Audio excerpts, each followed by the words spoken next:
Well, nicely done. It is Thank super you. interesting. Like I said, the nose, I mean, just smelling wines can sometimes give me goosebumps and make the hair on my arm stand up in a good way. And this wine does it because I think it's just so reminiscent of childhood. And then there's just that nice, subtle alcohol on there, lightly chilled. This is dangerous. You have to protect me from myself with That's this country red. that's why I So, only put it in the 750 bottles. That way you have to make a conscious decision to open the second bottle.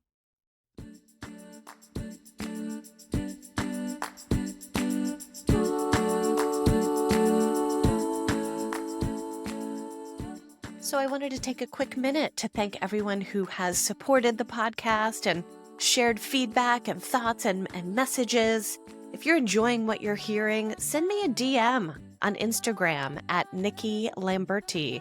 I'd love to hear your thoughts and what you'd like to hear on upcoming episodes. And if you'd like to be one of the angels to support the podcast, there's going to be a link in the show notes where you can do so. Super helpful to help cover the cost to create this beautiful baby of mine and ensure that we can share the joy with as many ears as possible. So thank you. So if you listened to the very first episode of Sip with Nikki or episode 10, they featured extremely successful and talented and exciting individuals from my hometown, Matawan, New Jersey. Chef Dan Richer, who's the author of the best-selling book, The Joy of Pizza, and Chef Melissa Walnock from the Culinary Institute of America. If you did not listen to either of those, I encourage you to go back and catch up. But I have really loved reconnecting with people from this tiny little town where I grew up and highlighting what businesses and what successes they've had. So a few months ago, I reconnected with another local kid from Central New Jersey, Ben Hartman, through Facebook.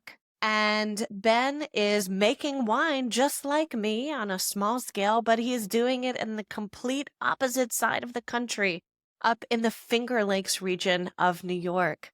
And I was fascinated to learn about his journey where he and his wife, Michelle, decided to chase this passion.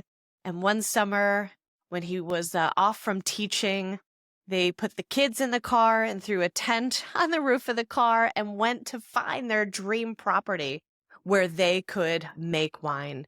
And you'll hear all about Keuka Lake in the Finger Lakes, where they reside now with their vineyard and their winery that he converted from an old barn. And I think you'll enjoy this fascinating conversation because we talk about different grapes that they grow up. They're very different than what we grow here in California. One of these grapes is very surprising and nostalgic and has a really long history. And I'm just so excited to share with you the story of Deep Root Vineyard and Ben Hartman. Here we go. first of all, say what you want to say about Facebook, Yep. but I love it for this very reason that you and I are connected here. And how cool and random that two kids from Monmouth County, New Jersey are now in two different parts of the world, but both making wine. That's bizarre. How did this happen? It really is kind of wild. It's fun. Let's do this. Catch me up from, we graduate from Matawan in the mid 90s. Where you go from there and how did it take you to where you are Mhm. today? Catch me up. Let's see. Well, I went up to Oswego for school and I got a degree in education. And shortly after college, I got married. I got a job teaching. I worked in a couple different districts and wound up teaching in Elizabeth. And it was a real fun place to be in. It was time to buy a house. So then the nearest place, our parents bought houses in Monmouth County in like 1980. It was very different. Yep. So the nearest place that, we're like, yeah, we can get a house here. And it's a place we want to live was way up by the Delaware River. Uh-huh. So I was driving all the way from basically Easton, Pennsylvania to Elizabeth, New Jersey every day, Wow. an hour and a half each way. And that got old quick. And I started working part-time at a little winery out there for summers and weekends. And it all just started to develop from there. That's awesome. So you obviously, like me, had the wine bug if you were just doing a part-time gig at a winery. When did you find yourself really getting into wine? I guess it was probably mid-20s. at 26, 27, I started, enjoying wine. I was teaching. So I'd pick up work in the summer. I guess it's probably why I gravitated towards the wine industry in the first place. But I learned a lot there. I was doing tours and tastings. And every time a customer had a question, if I couldn't answer it through my own research, I'd just ask the winemaker. And I was making little batches at that little house we'd bought. We'd bought it from this couple who built it there in like 1962, when they moved there from Spain. And there was a grape arbor in the backyard. There was chickens, quince trees and stuff. Wow. So I started making wine from some of the grapes that were out there. Oh, there were Concords. Concord. Yeah, Okay. and Niagaras. There was a Concord vine and Niagara vine. Okay. And what was the winery That that was you fun. started working at? Oh, that was Alba Vineyards up there. It's right near Phillipsburg, New Jersey. So out New by the Jersey Delaware River. winery. Look at you. You've got me beat. Shame on me. I'm going to confess two things to you right now. Number one, I have never been to a New Jersey winery because I left New Jersey 27 years ago, and I still go back to visit, but I just haven't done any wineries in New Jersey. And number two, I've never been to the Finger Lakes where you are now. So shame on me. Wow. Well, hey, I've never been to California. All right, so we're equal. So I'm gonna have to get out there too. Yeah, we got to reciprocate. This is cool because we kind of have some different parallels where we both started working in wine on the hospitality and tour side, and also started making like really rustic at home wine at the house. I did that too. So then we both graduated from that, garage winemaker, garagiste, they call it.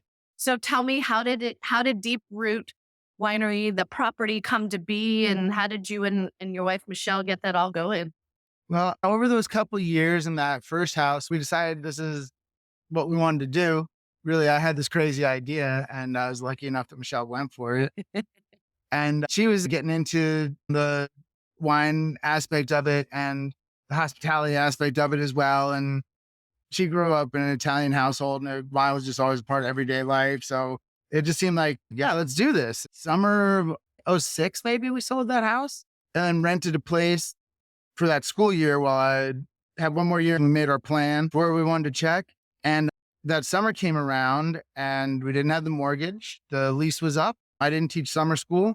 We put the kids in the car, the tent up top, and drove all throughout the Southeast. We started because there were those little wine regions popping up in Virginia and Carolinas and out into the hill country in Texas. We looked. Wow. There were great places, but nothing really seemed to stick, And at first we were kind of intimidated by the idea of coming up to the Finger Lakes because, it's got a big name. Yeah. But then we're like, well, let's give it a shot because nothing else really felt right. And we looked at one of the bigger lakes and it felt a little, not really exactly what we were looking for. But then we drove over the hill and saw Cuca. Uh-huh. And like instantly we're like, this is it. This is home, And we booked out a spot at the state park, set up camp, and went around looking for sale signs. Get out. That's awesome. It was a really fun time. And we found this little property, and it's about 8 acres. And at the time it was just the vines in the barn. The original farm had been split up into 3 properties, and the house was on a property that was sold off, 20 years earlier. But it was a great location. And we put an offer in on it and then rented the little lakeside cabins throughout the winter. Uh-huh. We lived, basically all those 2 years, we lived in off-season vacation rentals. One in Spring Lake Heights, and then we were on the road for the summer. And then once the summer people left the Finger Lakes, we were renting the cabins down on the shore here while we had the house built. That was an adventure in and of itself. I'm not sure I'd do it again. That's for sure. That's funny. That's what most people say about doing a new build, whether it's kind of on a rustic farm property or in the middle of a development, right? Most people say, I don't know if I'm up for doing it again. But so 8 acres with a barn. So then where are you actually doing the winemaking? We converted the old barn to the winery building. There was a hayloft in there, so we took the hayloft out and brought the tents in. I actually brought plumbing in, but for electricity, I keep my electricity usage pretty minimum, and I run it on cord from the house most of the time. All I ever, Get out. yeah, I'm running either the pump or the press or something like that. So I don't really have a huge draw. Everything's all right there. Like you get up in your house, you quote, walk to work. The vineyard's there with the 8 acres, the winery's there. It's all localized like in one spot. Yes. Yeah, we're all 100% on site, which is a blessing and a curse, I would say. You I get the blessing, but why is it a curse? Yeah, go ahead. you kind of never leave work. You're like always there. I get that. Remember, one of the catalysts in your whole life change was the drive to Elizabeth from Pennsylvania, right? True. Hour and a half each way. So True. it's like the total opposite. It's very much the opposite. Oh, cool. Yeah. But I do still get off site at least once a week. I go out to the market up in Rochester. So Yeah. that's So pretty tell me good. about that. Oh, that's fun. I love it up there, man. It's just vibrant and alive. I get to hear at least 4 or 5 languages a day. Usually sell wine in 2, if not 3. So it's fun. There's a lot of different groups of people up there. It's a farmer's market or a public market It's in Rochester? a public market. Basically, it's open air. On Saturdays in peak summer, there's probably 300 vendors, maybe 4. It's really neat. In the wintertime, it goes way, way down. In the wintertime, there's maybe 30 of us, 40 of us that'll show up. But then summer hits and, really about April starts hitting. And yeah, we're in full swing now. Nice. So you sell your wine at this market all year round? Yeah, I take January off because dry January. I don't even know what that is. Oh my God. Lately, the past 3 or 4 years, I've been hearing people talk about, I'm doing dry January. I'm like, so now we take January off. I don't even do field work hardly in that January. makes sense. From my mom being from upstate, I know a little bit about the winters Yeah, that you guys have up there. it gets chilly. So yeah, probably not a lot of field work going on in Yeah. January. I'd love to get your take on this. So you talked about dry January, and that's definitely picked up momentum in the last couple of years. Now I'm even hearing things like sober October. And again, I don't participate in either one of those. Wine is Right. too big of a pleasure, too big of a part of my life.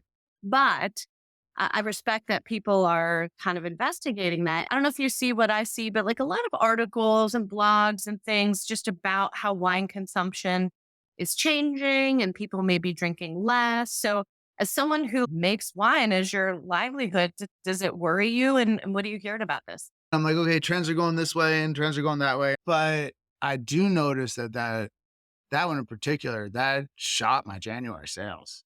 But there are some weird trends Do you changing. feel like Well, I'm noticing some things I'm noticing here in the Finger Lakes. Our industry here started because it was a great place to grow grapes, And now there's the farm brewery law and the farm distillery law that mimics the farm winery law, which is great things for people to be able to get into it. But I feel that some things have changed on the trail. There are places that are seeking to be kind of more of a destination. Go here for the day.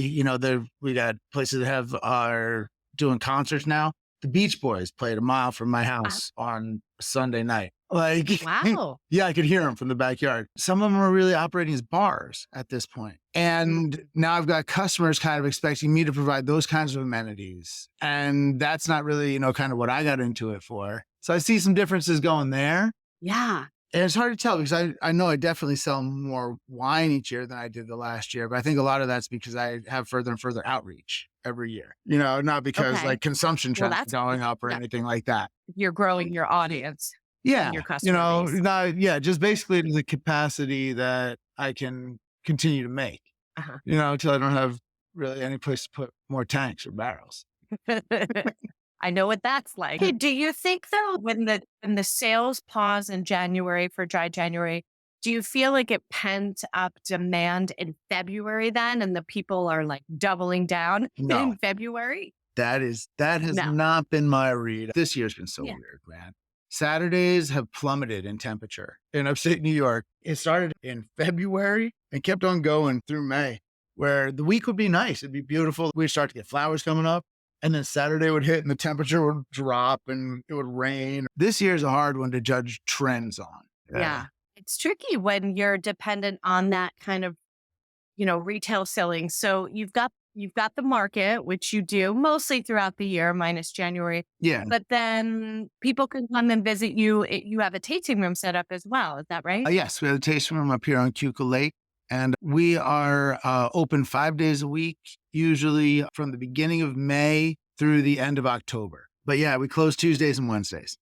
Which is your day off today that you're talking to me. Yeah, no, tomorrow will be field work, and I think Michelle's running around getting sangria jars and bottles. So yeah, it's kind of fun. We do it as a kind of a fresh drink. Close it up seal it up in the jar with the fruit in it. But I don't can it because it changes it. But it's fun. We only just started doing those a couple years ago, and they've been a lot of fun. But So fun. usually Wednesday is shopping day for jars and fruit. Oh my God, I would be all over those sangria jars. Very fun. cool. So Mhm. your wines and sangria now Mhm. are exclusively available just through those two outlets, through that Rochester Public Market and then through your tasting room 5 days a week. Is that right? Yeah, we're working on shipping. The most profitable way to sell your wine is to the consumer directly, It is. right? Oh, it To absolutely is. direct. That's what we do. We if you do basically right from the ground all the way up, the entire line of production, the value-added product, essentially. So then is the best way for our listeners to figure out how to get their hands on your wine is just keep on your website. And then if and when you do start shipping, they'll see news of it there. But in the meantime, public market and your tasting room. That's probably the best way. And also we got, Facebook and Instagram, that stuff as well. So Deep Root Vineyard, singular, yes, no singular, S, on absolutely. Instagram and Facebook. Okay. Yeah, and the same thing goes on the website. Okay. So just deeprootvineyard.com. Yep. Okay, cool. Absolutely. And I'll put the link for our listeners too, so they can find you and find your wine. Awesome. I Thank found you. your wine because you sent it to me and it's sitting here in front of me. So I'd love for us to taste these two wines together and talk about them. How's that sound? Perfect. That sounds great. Yeah, we call this our sip spotlight. Sip spotlight. First one I poured in my glass is the Country Red. And per your instructions, a nice little chill on both of these red wines. Awesome. This Country Red smells amazing and makes my mouth water. Tell me about it. I love the Country Red. It's a lot of fun. It's actually 100% Concord grape. And the vines that we have for it are over 100 years old at this point.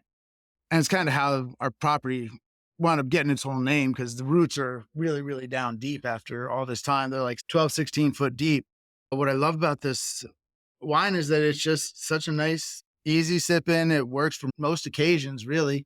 So Concord grape, which is what your 8 acres are planted to, right? Oh, we got 5 under vine. The property is 8 acre property, 5 under vine. It's all Concord. Yeah. So this is so interesting for me because we don't grow Concord grapes out here in California and Napa and Sonoma where I live.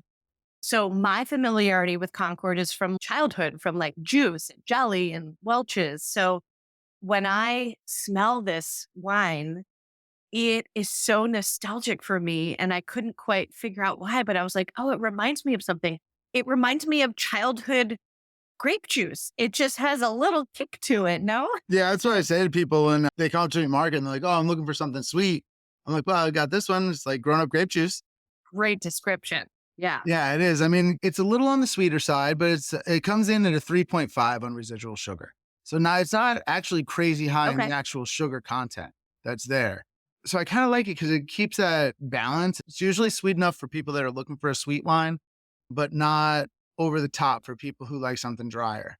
Yeah. And it's not syrupy as far as like viscosity. It feels lighter in the mouth, like a light red, like a Pinot Noir. Like it's not viscous like a juice, but it definitely has those flavors to me reminiscent of grapes. Yeah. Our field, these grapes used to go to Welch's for the 60 years prior to when we bought it. The whole field was contracted. All the tonnage would go to Welch's. And before that, it was going to Pleasant Valley, like during Prohibition.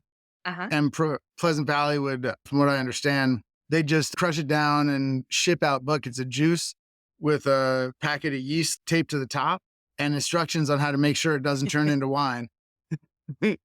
And then before Prohibition, this property was producing grapes for the Pulteney Wine Company. It was down the end of the road. they had a big stone pit that was their primary fermenter. And this entire street was lined, so they take and they crush down into that and they do their primary and pump out. And I believe they were using large oak casks for storage at that time. Uh-huh. So yeah, the place has a pretty long history, and that grape, it's been grown here for a long, long time. I would say that you are part of the legacy with this grape and this property and these 100-plus-year-old vines and these Concord grapes that Welch's was buying. Like, that is so cool. Congratulations. Thanks. It's fun. It's something we've been trying to maintain and keep going. The Finger Lakes has, especially over the last couple decades, really upped its ante and reputation, even on the world wine stage. Yeah. But it feels like for some reason, a lot of the winemakers have tried to distance themselves from this grape. And it just doesn't make a lot of sense to me. There's a lot of other great grapes out there that people are using. I mean, obviously we make world-class Rieslings, Pinot Noirs, and Cab Francs. But this Concord grape makes a fun wine. And I treat it like I do the others. I do my primary fermentation on the skin for 7 to 10 days. I've tried a couple other ones that are more thermopressed, and it gives more of that viscous feeling like you were talking about, that juicy feeling. But the on-skin fermentation gives that more of a red wine mouthfeel, which is what I'm shooting for. Well, nicely done. It is Thank super you. interesting. Like I said, the nose, I mean, just smelling wines can sometimes give me goosebumps and make the hair on my arm stand up in a good way. And this wine does it because I think it's just so reminiscent of childhood. And then there's just that nice, subtle alcohol on there, lightly chilled. This is dangerous. You have to protect me from myself. Rep this country red. That's why I only put it in the 750 bottles. That way you have to make a conscious decision to open the second bottle. Good. No large formats of the Yeah. country red. Too Right. easy to finish in Magnum. Awesome. And then the second wine that you sent me that has this really cool label that's very, I don't know, ancient looking guy with the big long beard, very Greek looking, is the Chamberson. So tell me about this. Yes, the Chamberson is 2020. And I aged this one in French oak barrels. I use older barrels so it doesn't get overly oaky. And the Chamberson grape is a French hybrid. It's one of the early hybrids developed in the late early 1900s.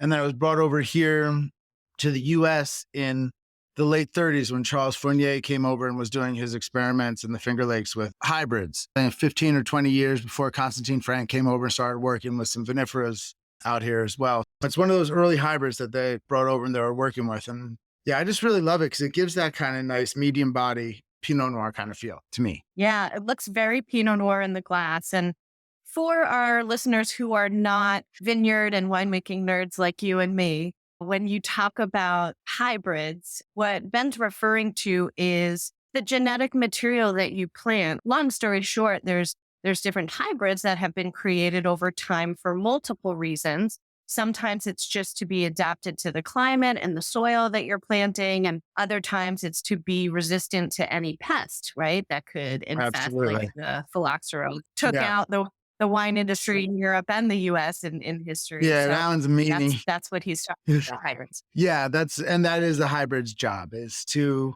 be able to be grown, expand the range, and to be pest resistant. And not like some weird kind of GMO kind of thing.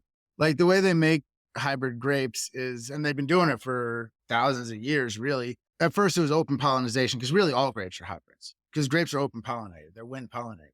Do you know what we say about that? We say, because grapevines are self-pollinating, we say we don't even need the birds and the bees in the vineyard. Right.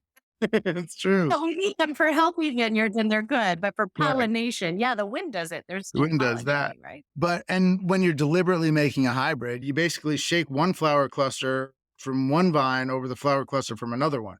And then as those Mhm. grapes develop, that's the only time you ever grow grapes from seed, is then when the grapes on that cluster develop, you plant those seeds and you evaluate, their disease resistance, fruit quality, and all that kind of stuff. And then from there, they choose the one that fits what they're looking for best. And by they, currently, mostly, I mean Cornell University. They're doing a lot of the grape hybrid work right now, but I do believe University of Michigan's doing a lot.